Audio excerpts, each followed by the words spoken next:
Entonces esto también nos ayuda. Ya en la etapa escolar y adolescente es mucho más cercano a lo que ustedes hacen generalmente con los adultos, ¿no? Y hay una información un poco más detallada, ¿no? Les va a decir, se cansan cuando caminan por 2, 3 cuadras, o tienen, no pueden hacer actividad física, tienen síncopes, palpitaciones, dolor torácico.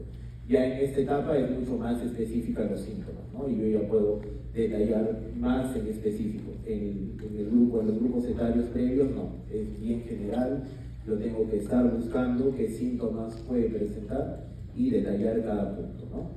Y bueno, en adolescentes que ya tenemos que tener en cuenta que hay preguntas pues, que lo pueden incomodar, a veces es mejor hacerlo sin los padres, ¿no? Si ya vamos a ir a un tema más específico, ¿no? Esto sí ya es diferente en este grupo. Cuando nosotros pensamos en pacientes pediátricos, a diferencia del adulto, dice, no, el paciente pediátrico no va a tener muchos antecedentes, ¿no? Pero ese es en general el niño sano, el que no tiene muchas patologías. Pero nosotros vamos a ver pacientes que ya han estado hospitalizados antes, han tenido cirugías previas. El paciente cardíaco, cuando tiene algún tipo de cardiopatía compleja, tiene cirugía a los días de vida. Entonces a veces tiene cirugías, cateterismo, procedimientos. O sea, yo tengo un niño de 4 o 5 años y ya ha tenido como 6, 7 cirugías y varios procedimientos. Entonces esa idea tenemos que quitarla, ¿no? El paciente pediátrico, generalmente los crónicos, van a tener varios antecedentes y eso es importante preguntar, ¿no? La curva de peso. La curva de peso es un dato importante desde la etapa neonatal, ¿no? Neonatal hasta adolescente, ¿no? ¿Cómo se ve esto afectado? Generalmente más es en lactantes, donde hacemos el diagnóstico, pero también igual en neonatos, ¿no? Es importante que ustedes sepan, yo tengo las curvas de crecimiento, pero antes de las curvas yo tengo que saber cuánto gana un neonato por día, cuánto gana un prematuro por día, ¿no? En base a eso yo voy a ir viendo cómo es su crecimiento y desarrollo, ¿no? A la semana baja, pero ya ahí tengo un ponderado, ¿no? En promedio pues es 30 gramos en término. Entonces con ese dato yo voy a ir viendo, ¿no? Como les digo, mucho es de los pacientes que nosotros tenemos se operan en etapa neonatal. Por eso con ese dato nomás es importante. Ahora, la mayoría de pacientes que ya tienen una patología neurológica, cardíaca, renal, siempre están asociados a síntomas, ¿ya? En el tema cardíaco, nosotros tenemos a la cabeza los niños con síndrome de Down. Algunos que ya han ido a rotar han visto que la mayoría de pacientes que nosotros tenemos allá en el instituto son pacientes con síndrome de Down. Entonces, esto es bien frecuente, porque casi el 50% de pacientes con síndrome de Down van a tener un problema cardíaco, desde lo más simple hasta lo más complejo, ¿no? Y en el tema puntual de pacientes cardiópatas, siempre es, ¿no? La cardiopatía de base, cuántos procedimientos ha tenido, cateterismos, tomografías y cirugías, ¿no? Y dentro de las cirugías nosotros tenemos si ha sido paliativa o ha sido correctiva.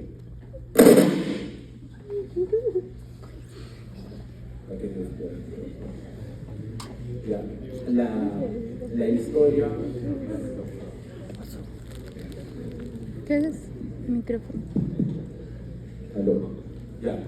La historia perinatal también es importante, ¿no? O sea, en la anamnesis del paciente pediátrico, especialmente neonato o lactante menor, no empieza desde que nace, sino que tenemos que ver todos los antecedentes que ha habido. Y esto es importante, porque muchas veces de eso tenemos pues, madres que han estado, no sé, con epilepsia, tomando algún medicamento, y que eso puede haber sido una causa que se presente algunas malformaciones, ¿no?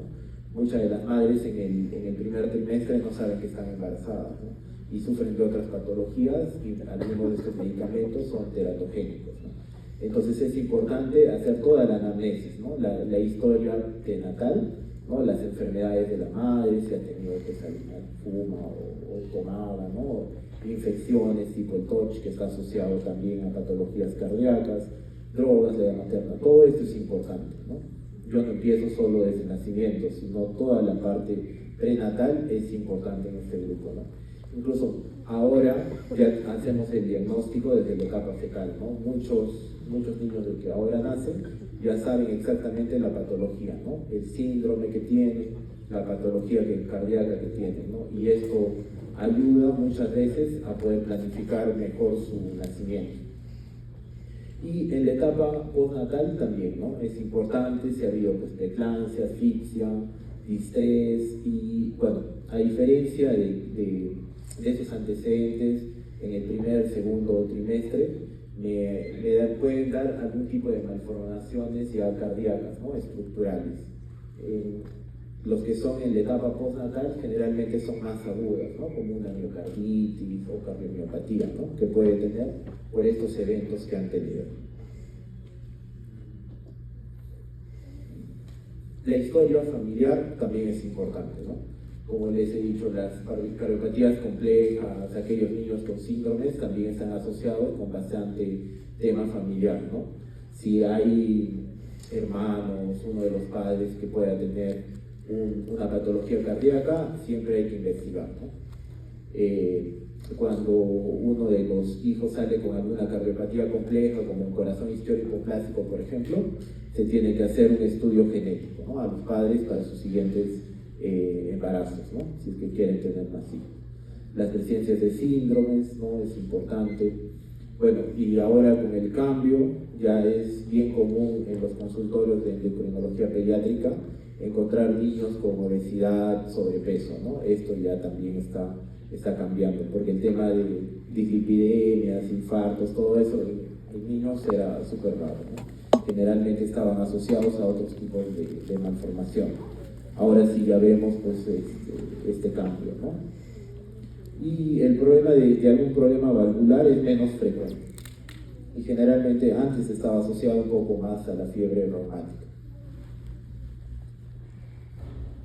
Bueno, para hacer un resumen, como les mencioné, ¿no? En la etapa perinatal siempre es importante las infecciones maternas, medicamentos que hayan estado consumiendo las madres. No, el TOR siempre está en la cabeza, está asociado con varios problemas cardíacos, VIH, medicación, ¿no? Como les he dicho, muchas madres a veces pues toman algún medicamento anticonvulsivante y todos estos también se relacionan con algún tipo de malformación cardíaca, ¿no?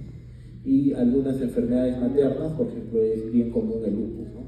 Las madres con lupus, el feto va a hacer un bloqueo aéreo. Y esto es el motivo en el cual se termina muchas veces la gestación, ¿no? Estos pacientes nacen prematuros cuando ya hay un bloqueo importante. En relación a la probabilidad con el tipo de medicamento, con las infecciones, depende de la patología, ¿no? Pero en general, muchas de las enfermedades, medicamentos, todos estos están asociados a algún tipo de problema cardíaco. Y generalmente cuando se presentan en el primer trimestre, ¿no? Que es la etapa formativa. Y acá está un listado de los síndromes, ¿no? ¿Qué es lo que vemos? O sea, la mayoría de mis pacientes son síndrome de Down. Como les decía, casi el 50% va a tener un tipo de problema, ¿no? El CIB es el más frecuente junto con el canal, dependiendo de dónde se reporte, ¿no? Pero estos dos son a la cabeza, CIB y canal AB. Ese es el niñito con síndrome de Down. Igual puede tener Fallot, puede tener corazón isquiótico clásico, otras patologías, pero eso es lo más común, ¿no? ¿Cuál es la otra patología? El síndrome de Turner. Turner también es otro síndrome que vemos bastante en consulta, ¿no? Casi un 25% va a tener un problema cardíaco. Y de estos, la coartación de aorta es a la cabeza. El síndrome de Luna también es frecuente y lo que vemos es con estenosis pulmonar, ¿no? William también menos frecuencia, que hacen en el síndrome de William, lo que hacen es una estenosis en toda la parte postvalvular, ¿no? Entonces lo que hace es una reducción de la aorta, de la pulmonar, y esto ya es dependiendo de cómo van sus marcadores inflamatorios, ¿no?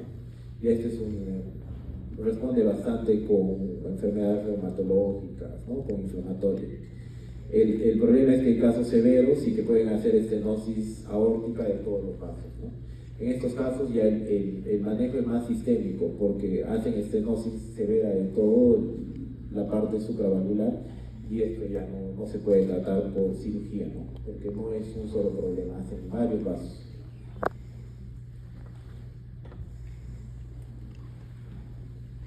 En probabilidad, ¿no? Si es que tiene un hermano afectado o uno de los padres también, ¿no? Que eso también hemos visto con un grupo, ¿no? Que había un papá que tenía CID, PSA y CIA, que se operó como a los 20 años, y su hijo tenía un CIA, ¿no? Que se operó también recién. Entonces siempre hay una carga familiar ahí. Hay algunas asociaciones que también presentan dentro de sus complejos patología cardíaca, ¿no? El Bacter, ¿no? Que es bien frecuente. Hay niños que tienen problemas vertebrales, anorectales, a nivel de la columna, renales, ataques esofágicas, y también hacen problemas cardíacos, ¿no? En todo ese tipo de patologías siempre hay que pensar algún problema cardíaco, ¿no? Y tienen que tener evaluación. Ya, ahora si vamos a la etapa postnatal, como ya les había hecho un preámbulo, en relación a los síntomas va a depender de acuerdo al grupo etario, ¿no? La ganancia de peso, alimentación, crecimiento, todo eso más corresponde a la etapa pues, neonatal, lactante, ¿no? Ya conforme va llegando adolescente, ya te va a decir, ¿no? Si tiene intolerancia al ejercicio, dolor, palpitaciones, ¿no? Entonces, esto es, digamos, el general de los síntomas que tenemos que ir buscando en el paciente pediátrico con algún tipo de problema cardíaco, ¿no? Entonces, en la etapa neonatal, si es un CID, un PSA o un CIA, que es lo más frecuente, la ganancia de peso va a ir mal, ¿no? Entonces ahí vamos a tener, pues, para decir que su curva de peso está aplanado, está en el límite inferior. La misma madre te va a decir que no gana de peso, que se agita al lactar o al tomar el biberón, o que se duerme, ¿no? El crecimiento se va a ver afectado, la alimentación. La cianosis en este grupo no es tan marcado, se puede presentar, pero de ahí eso lo vamos a ver aparte. La taquimia también es importante, ¿no? Pero para la taquimia yo también tengo que saber los rangos, ¿no? En el neonato tengo que saber hasta cuándo es la frecuencia cardíaca, respiratoria, etc., ¿no? Y infecciones respiratorias. Todas las cardiopatías de hiperflujo van a cursar con infecciones respiratorias frecuentes, ¿no? Neumonías a repetición, broncoespasmos, nebulizaciones. Y ya en el grupo de adolescentes, pues palpitaciones, síncope, dolor de pecho. Ya esto puede estar relacionado a algún tipo de cardiopatía estructural o alguna arritmia, ¿no? 8 veces hospitalización. Ya, y en la historia familiar, ¿no? Como resumen, siempre es importante buscar, ¿no? Si algún, como les digo, ¿no? Si algún familiar tiene alguna cardiopatía, este riesgo va a aumentar, ¿no? Y los síndromes que están asociados. Antes de entrar al examen, ¿tienen alguna pregunta? En la etapa de anamnesis.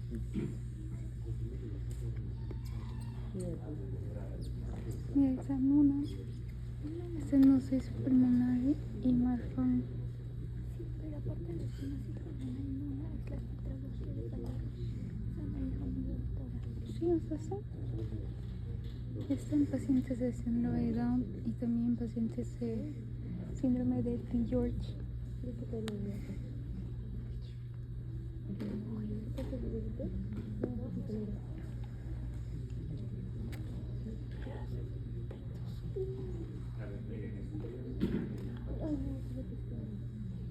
Karina, tú.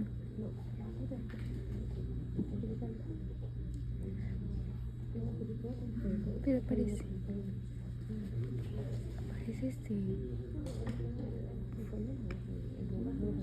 Uy.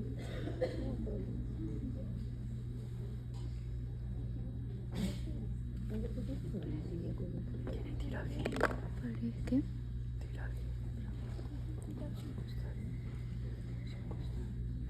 parece? No, no es un quejido.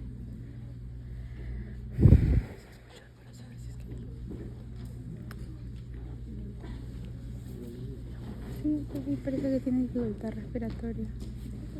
Mira las costillas, o sea, tienen tirajes.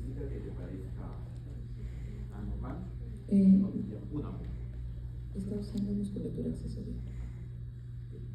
Entonces, ahí, bueno, como han visto el video, se ve que este latente, 15 días, está usando el músculo, ¿no? Para poder respirar. ¿Cómo es normalmente la respiración?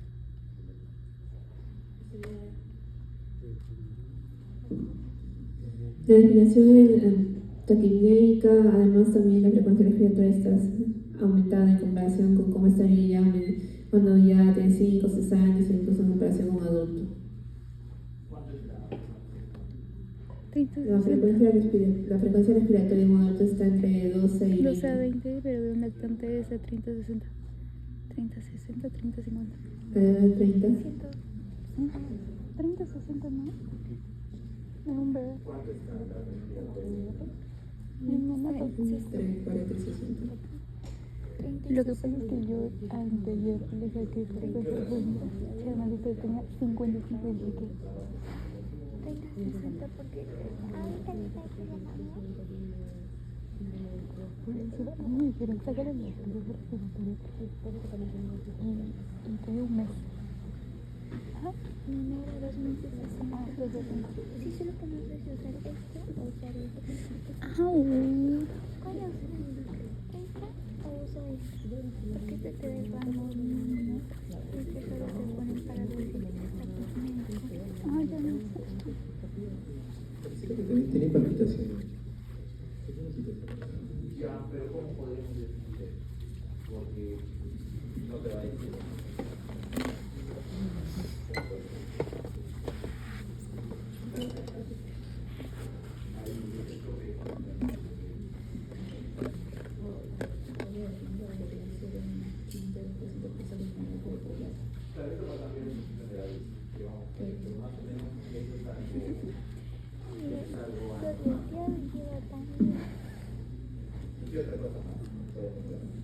O sea, yo he notado que los recién nacidos tienen predominancia en la respiración abdominal, pero en su caso no se observa eso, y se observa que se hunde en parte del pecho cuando el corazón palpita, aparte del choque de punta que ustedes han mencionado.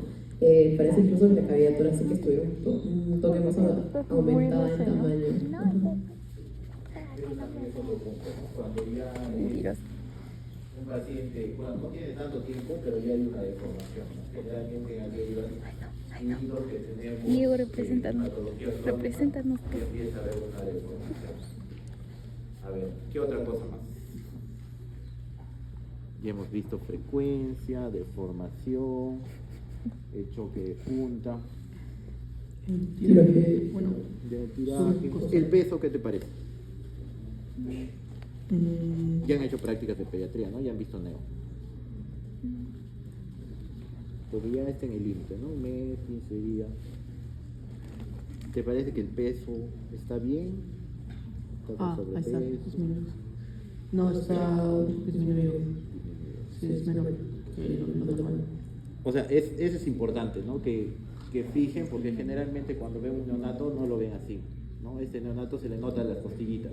Como han visto, se le nota las costillitas, la respiración. Eso no es normal. Entonces, el neonato, cuando ustedes vean, incluso a los 8 meses, lo van a ver bien gordito, con más tejido celular subcutáneo, ¿no? ¿Qué más? 3.500 el peso normal. Vimos tu espiraje, la frecuencia, y hay Tiene que ser el FCD10. Lo que pasa es que el FCD10 también tendríamos que darnos cuenta si es primitivo o no. No sé, no sé si se sabe. Pero digamos del examen, de lo que has visto ahí, ¿qué más podría? Tiene su pancita hinchada. Cachueco. El color de la piel. ¿Sí o no? Parece, ¿no? Debería ser como más Porque rosadito, ¿no? parecía Pero- panzón. Ujú. ¿Te parecía cianótico ahí? La mayoría tiene. Siempre tiene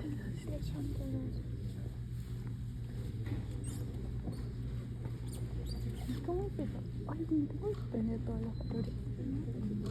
Pues bueno, para que veas, nuestra persona tiene 1 mes y 15 días, ¿no? ¿Tiene cuánto? Un mes en 2.9. Un mes, ¿no? 298. ¿Un mes y cuánto? No está tan desnutrido. Bueno, ahí no se logra notar bien, pero también tiene síndrome de Down. 2 puntos. Entonces, ¿ahí qué te parece el color? ¿Lo ves cianótico o lo ves acianótico? ¿Pesa 2.9? 2.980 gramos en kilogramos. 2.9. 2.9. Acianótico. 2,98 en kilogramos. Oye, está menos de... Está bajito. Es menos de 3. O sea, está...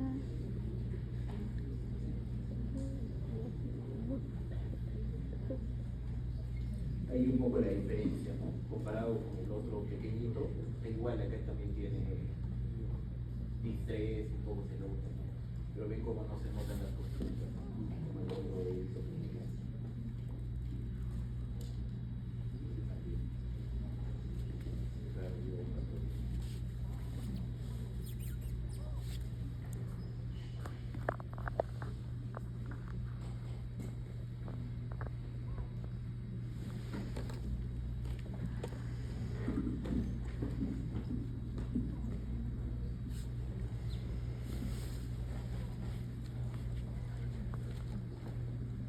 Para que despierten, pues.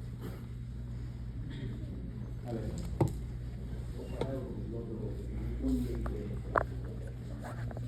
Y bueno, el estado nutricional está mejor, no se le notan costillas, también su color de piel no es cianótico. Bueno, no se puede observar los dedos, pero creo que no presenta crotatia. A ver, observar eso también. Su frecuencia cardíaca, su frecuencia respiratoria, perdón, igual era agitada.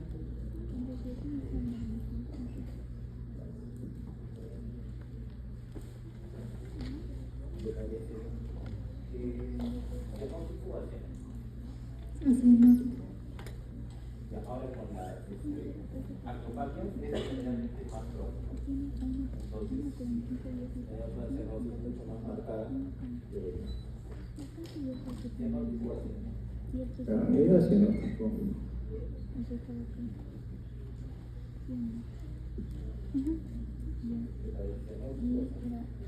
Acianótico.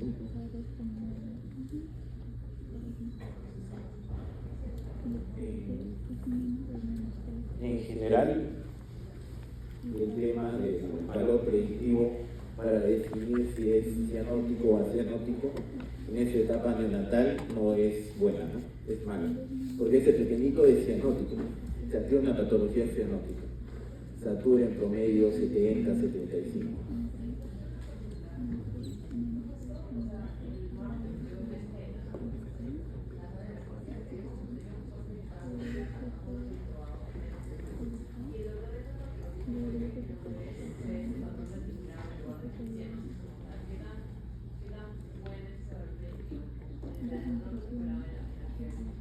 O sea, en el paciente pediátrico, neonatante, sí es bueno, pero no es tanto para definirle si es una patología cardíaca. Ya, pero sí te habla de que, por ejemplo, que hay algún evento que te dé hipoperfusión, ¿no? Entre ellos puede estar la cardiopatía, pero digamos,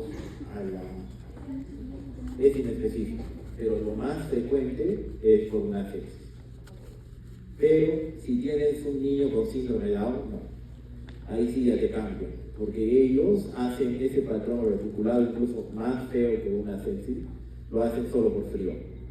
Entonces, cuando evalúen un paciente con síndrome de Down, van a ver, con el frío o al solo desvestirlo para el examen, van a ver cómo se pone el reticulado. Y ahí no hay signos de hipoperfusión. Ya, entonces, como les mencionaba, este pequeñín, bueno, acá se están moviendo, pero Bueno, acá marca 60 un poco, pero su saturación es 70, 75.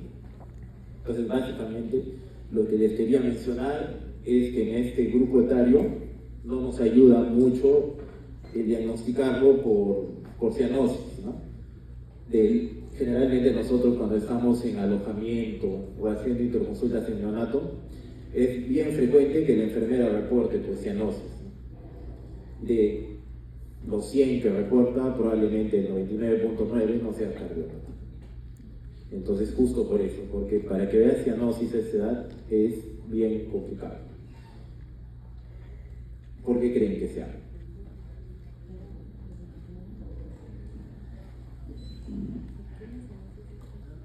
¿Por qué no veía cianosis?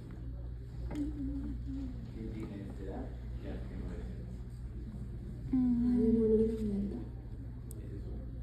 O sea, ahí el factor que interviene es la curva de hemoglobina, ¿no? Ese es uno. Ahora, hay una estructura que también hace que... Pero también la maduración pulmonar también está mejorando la velocidad. Entonces podrán tener más surfactante y va a tener menos distrés. Mejor oxigenación también. Eso le ayuda, pero hay una estructura que está en el neonato y que puede hacer que no sea cianótico, a pesar de tener una patología cianótica. ¿Qué podría ser? No sé qué es eso. Una estructura que está presente en el neonato. El ductus. El ductus es la razón por la cual la mayoría de neonatos a esa edad no va a ser probablemente ninguna sintomatología y no lo vamos a ver cianótico, ¿no? Pero ese ductus se va a cerrar. ¿Recuerdan cuándo se cierra el ductus? Sin buscar el tema. No.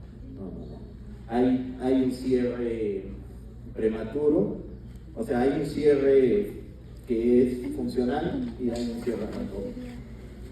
Generalmente es a la semana, ¿no? 5 a 7 días. Si es prematuro puede durar un poco más. Y el cierre anatómico, ese se da a las 14 semanas. Igual en el prematuro y en el futuro. Porque la sangre venosa no se oxigena y pasa un poco hay un shunt y se oxigena. No, pero de la aorta pasa a la pulmonar y se oxigena. Pero si la aorta ya tiene sangre oxigenada, para que siga oxigenarse normalmente. No es shunt de chica. Cuando hay la cortopatía, Ya. la Esa sangre pasa a la estructura aórtica sin es lo oxigenar. que hace Por ese ducto que ese puede. niño no sea cianótico, ¿no? Porque si nosotros tenemos, por decir, una atresia pulmonar, aquí yo no tengo base de flujo y solo el flujo pasa a través del ductus, ¿no? Entonces va a tener buena circulación pulmonar a través del ductus, pero este ductus se va a cerrar. Si es prematuro le va a durar, pero en general se va a cerrar. Y cuando esto se cierra, no va a tener flujo hacia la parte pulmonar o hacia la aorta, ¿no? Porque ahí sí va a depender qué patología hay, ¿no? Porque el ductus me da flujo a la pulmonar o me puede dar flujo a la aorta, dependiendo de la patología. Y por eso, ¿qué examen deberían hacerse los neonatos antes de salir de ahí? Porque clínicamente yo no lo voy a ver neonato, no lo voy a ver cianótico, ¿no? Y eso es bien frecuente, ¿no? Salen de alta, o sea, uno dice, ¿no? ¿Cómo se va a ir una transfusión de grandes vasos, un drenaje de alta, ¿no? Si tiene una cardiopatía compleja, estatura 80, 85. Y es un examen bien sencillo.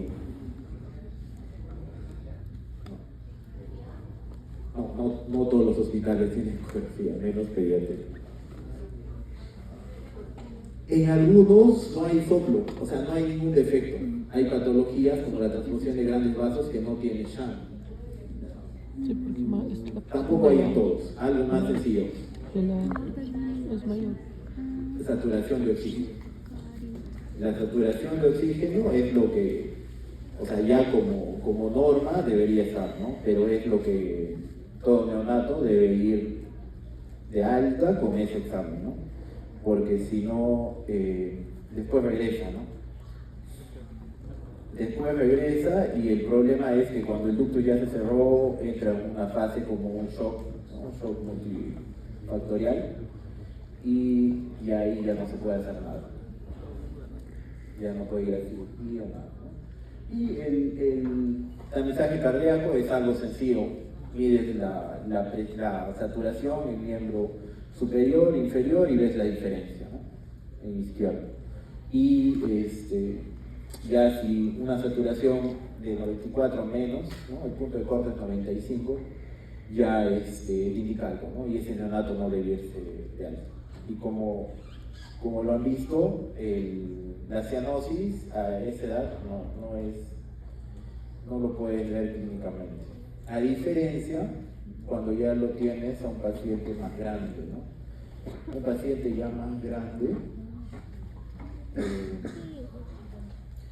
ya la cianosis es mucho más marcada, ya hay atropaquia. Ahí sí ya lo reconoce todo el mundo, ¿no? Este también es un paciente con síndrome de Down. Entonces,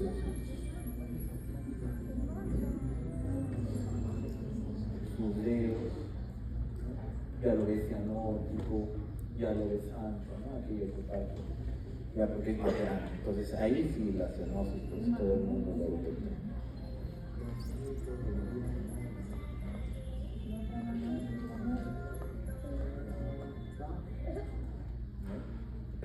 Tiene el síndrome de Down y la cianosis es evidente. Entonces, eso es diferente a lo que vamos a ver en el neonato. Por eso en el neonato, sí o sí, saturación.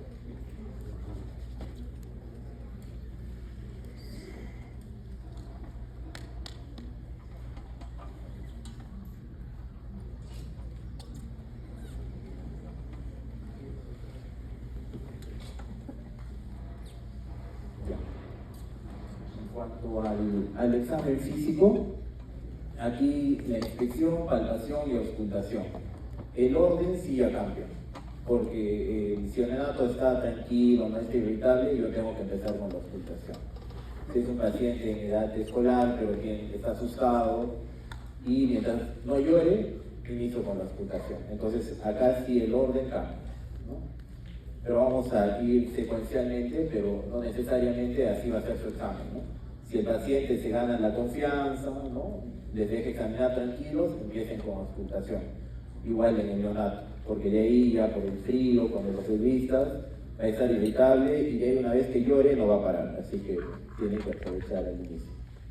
En la inspección, ¿qué vemos? El estado nutricional, si tiene algún síndrome, ¿no? Como han visto el síndrome de Down se ve solo con la inspección, cianosis, dedos hipocráticos, la taquidia, como han visto, ¿no? Con el tiraje, ¿no? Mayor esfuerzo, retracción supraesternal, todo eso puedo ver que está con taquina y el arrobamiento, ¿no? Que generalmente es en patologías cardíacas. Esto es importante. Como han visto los dos ejemplos, ¿no? En una patología, el primero era un canal AB, un niño con un síndrome de Down con canal AB, y el latente, el más chiquito, era una transposición de grandes vasos. Entonces, uno es una cardiopatía cianótica y el otro es una cardiopatía cianótica, ¿no? El cianótico, generalmente el peso y la talla va a ir bien. En cambio, en el acianótico, el peso sí va a estar disminuido, ¿no? Como han visto. Es igual el falón, ¿no? La niñita grande del falón. Ella también el peso y la talla no se ve muy comprometido. En cambio, si sería un canal AB, un CIB, probablemente esté desnutrido, ¿no?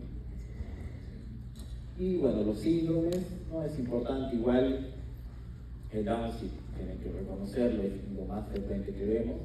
Y algunas, como el Turner, también tienen algunas características especiales, ¿no? Y eso es importante que mencionó, ¿no? De acuerdo a la curva de hemoglobina y la saturación, ¿no? Generalmente yo para ver una cianosis tengo que tener una saturación menor al 85, ¿no? Pero también con una hemoglobina adecuada. En la etapa neonatal voy a tener hemoglobina más alta, ¿no? Por eso es un poquito más difícil de poder ver el tema de la cianosis. Los dedos hipocráticos, que también generalmente se dan, ¿no? Que tiene que haber algo más crónico, ¿no? Tipo más de 6 meses, 1 año, para poder notarlo. La taquimia, en pediatría sí es, eso tienen que aprender o tener, pues, cuánto es la frecuencia normal, ¿no? Para el grupo etario, tanto frecuencia respiratoria, frecuencia cardíaca. Y bueno, estos son los cambios, ¿no? Como hemos visto, los dedos hipocráticos, y generalmente esto es ya un poquito más crónico, ¿no? De una saturación mayor de 6 meses. El abombamiento que también se veía, ¿no? Generalmente es por dilatación, ¿no? De cavidades. A veces puede ser derecho o izquierda, hay que comprimen un poco más la barriga costal, y como es bastante maleable, se deforma. La palpación también es importante, ¿no? Si nosotros tenemos una coartación de aorta, no voy a tener pulsos en la parte inferior, y solo con el pulso ya lo puedo diagnosticar. Entonces muchas veces nos llegan sospechas de cardiopatía, y con el solo examen nomás puedo yo pensar en que es una coartación de aorta. Si es que está el pulso bien marcado en el miembro superior, el miembro inferior no se siente, ¿no?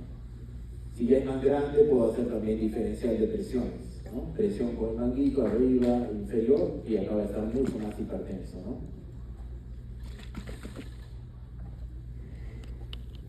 Ahora, los pulsos en general, la descripción, la amplitud es igual que en adultos. En pacientes pediátricos vamos a tener, ¿no? Los pulsos saltones, que es característico del PSA, y eso es lo que van a ver generalmente cuando evalúen prematuros, porque esto nos ayuda a diferenciar si es un PSA que está dando pues alguna repercusión o no, ¿no? Si están débiles los pulsos, hay muchas causas, generalmente a la cabeza es un shock que puede ser séptico, o también por insuficiencia cardíaca, ¿no? Y paradójico si hay un taponamiento, ¿no? Pero en lactantes es mucho más difícil de poder diferenciar, ¿no? Igual, lo que se veía, el impulso apical, ¿no? Ahí lo veíamos más marcado porque está desnutrido, ¿no? Y esto también varía, ¿no? Generalmente en el adultos, ustedes han visto en el quinto espacio intercortal y la línea medio clavicular, ¿no? Antes de esa edad es un poquito menor, ¿no? Al cuarto espacio intercostal.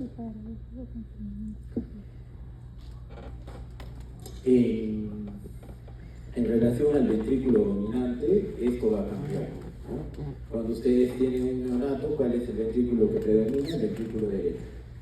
Y esto va a hacer un cambio hacia el ventrículo izquierdo, generalmente a los 4 años, ¿ya?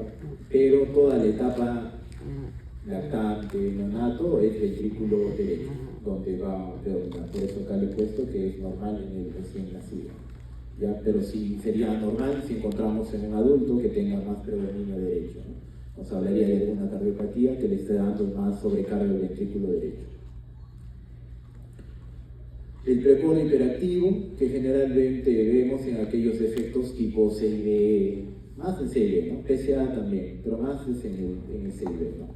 Que le da pues la sobrecarga de volumen, ¿no? Y los TRIL, que también se pueden sentir, es más frecuente en pediatría porque están desnutridos, hay menos tejido celular subcutáneo, ¿no? Entonces es mucho más fácil de poder palparlo. En relación a la presión arterial, también. La presión arterial no es un valor único, o va a variar desde la etapa neonatal hasta adolescente, si es varón, si es mujer, en relación a su estado nutricional. Incluso si es prematuro, tiene otros valores que también hay que ver todas esas variables, ¿no? Como consideración, siempre hay que considerar la presión en aquellos pacientitos, ¿no? La guía te recomienda más de 4 años, ya debes tomarlo, pero sí o sí tiene que tomar algún paciente que tiene una patología crónica.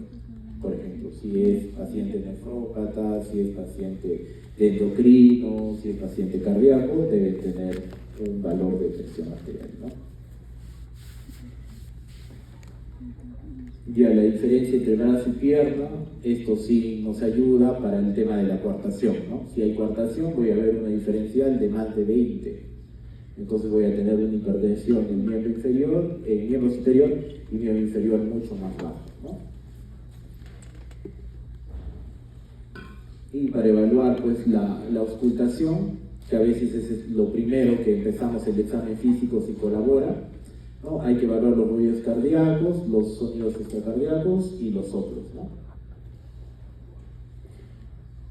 Como sabemos, el primer ruido, el segundo ruido, ¿no? El segundo ruido puede estar desdoblado en pacientes pediátricos, eso es normal. Si es que un paciente colabora y le dices que inspire, yo voy a poder escuchar ese desdoblamiento del segundo ruido. Esto es normal, ¿no? El primer, el segundo ruido, y ahí vamos a ver dónde se presentan los soplos, ¿no? Un tercer ruido es de llenado ventricular y un cuarto ruido de contracción auricular. Este es patológico, igual en adultos también. El tercer ruido puede ser fisiológico en algunos casos, pero generalmente lo que vamos a encontrar es el primer y segundo ruido. Lo que sí van a encontrar en pediatría frecuente es el desdoblamiento. Esto sí, y muchas veces esto a veces lo confunden, ¿ya? Como arritmia, pero sí es bien marcado. Más si el paciente colabora e inspira profundamente, pueden escuchar el desdoblamiento.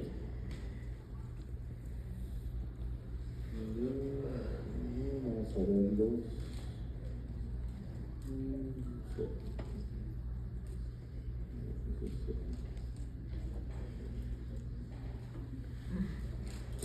Ya, en relación al soplo, generalmente los soplos que más vamos a ver en pediatría son los sistólicos, ya que se da entre el primer y segundo ruido. Los soplos diastólicos son generalmente más del adulto, ¿no? Es el que se da entre el segundo y el primer ruido, y generalmente está más asociado a un problema valvular, ¿no? En el adulto pues, mayor, que generalmente es insuficiencia aórtica mitral, ¿no? Entonces van a tener un soplo diastólico. Pero el paciente pediátrico generalmente es un soplo sistólico. De este soplo sistólico va a depender la localización, ¿no?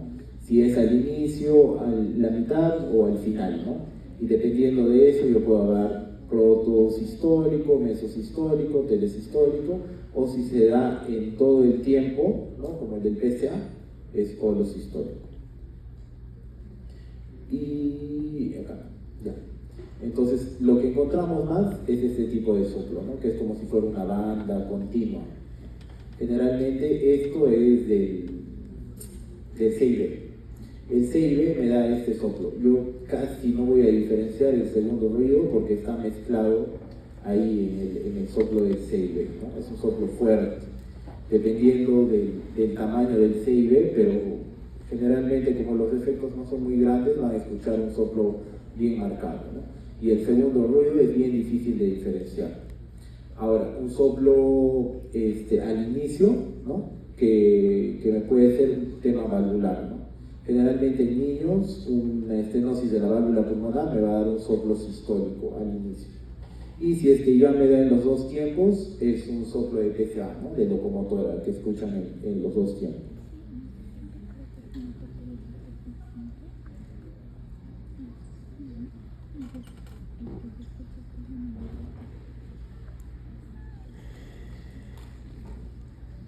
Para evaluar el soplo, al igual que en adultos, tengo que ver la intensidad, la localización, irradiación, momento, duración y tiempo. La intensidad no varía, lo que ustedes han estudiado con el adulto es igual, ¿no? La intensidad. Lo que sí varía un poco es la localización, ¿no? Los focos se mantienen si evalúan pues, a un niño grande, más de 8 o 10 años. Pero si evalúan un lactante, ya nosotros hablamos de las zonas, ¿no? Ya son zonas, porque ya es, por su tórax más pequeño y todo, no se pueden diferenciar los focos y hablamos donde se escucha más, ¿no? Generalmente el lactante, el neonato, tiene un tórax bien sonoro, entonces tenemos que identificar y mencionar en qué zona se escucha más, ¿no?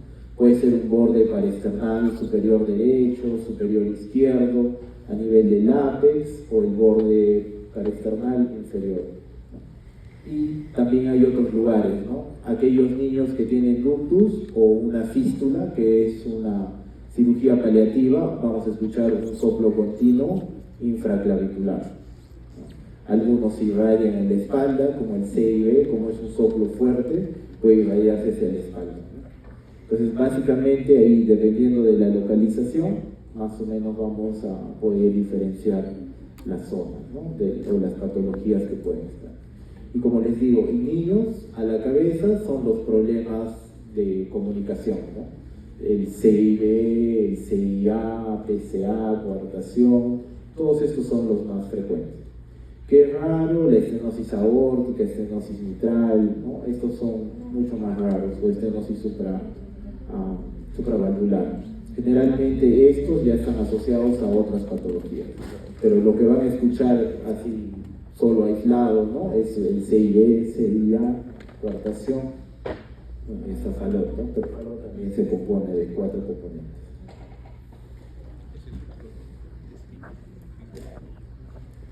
Como les mencioné, el soplo continuo es característico del PSA. Un sistólico al inicio, ¿no? En la primera fase, el protosistólico, nos habla de una estenosis pulmonar. Y el diastólico siempre es insuficiencia de alguna válvula, ¿no? Igual, insuficiencias propias es raro ver. Generalmente es secundaria a algunas dilataciones, ¿no? Como cardiomiopatía dilatada, post-viral, ¿no?